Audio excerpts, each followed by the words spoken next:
If crossing the U.S. southern border is step one, America. then step two for these Chinese migrants might just be even more daunting. You've made it. Now what? How is it now that you're in the United States? Yeah. That's freedom. Freedom, they tell us. Even as Border Patrol handcuffs and leads them onto buses to be processed. Where they go from here and who helps them along the way might surprise you.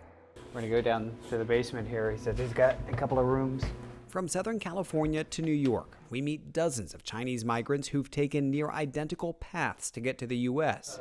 He's 2 months, he's been here 4 months. Yes. And they came over from California? 你是从加州来的对吧？ Into San Diego. Yes, yeah. For Chinese migrants, parts of America can look and feel a lot like China. Take New York City's Flushing neighborhood, home to a Chinese diaspora going back generations. It is once again a desired destination for these new arrivals. And you expect more to come? Yes, maybe 5. Oh, maybe put in another bed, you think? Yes. Community leader Ma Zhu tours me through the many rooms of this Flushing house where he hosts migrants from China. You have Christians? Yes. Buddhist. Buddhist? Muslim. All under one roof. Yeah. Behind each door, we find a different story. You're learning English. It's your daughter. Yes. And where is she right now? In China. She's in China right Yes. now. Does it surprise you that we're seeing such a surge in Chinese migrants coming to the U.S.? I'm not surprised, Ma says. I think this is just the beginning. But Ma stresses that this goes beyond politics and economics. Coming to the U.S. is their way of seeking dignity, he says.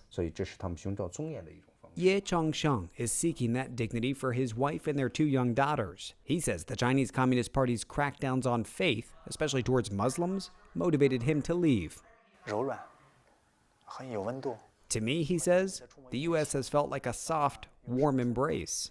My favorite color is blue. Thank you. While some feel hope, there are those like 28-year-old Zheng Shiqing who feel mounting pressure to find work. He crossed into the U.S. a few weeks ago and is eager to repay money he borrowed from family and friends to make the trek. There's an army of migrants marching north, he tells me. It is going to be so competitive to get a job. He sees the migration influx as added career competition. He looks to those who've come before him, like Wang Chun, in the U.S. now for more than a year and a half. After flying to Ecuador in the spring of 2022, Wang then rode motorcycles, buses, and boats to get to the U.S.-Mexico border, eventually making it to Los Angeles with a dream to become a truck driver. Where do things now stand for you legally here? Wang tells me today he is part of the overwhelming backlog of U.S. asylum cases, but it's not stopped him from building a life here. I've got a work permit, driver's license, and social security number, he tells me. Adding, we work hard and pay taxes. We're not a burden. While Wang is waiting to plead his asylum case in court, he's now legally working as a truck driver. His focus? On the road ahead. Yet behind him, there are thousands from China and elsewhere determined to reach their American dream.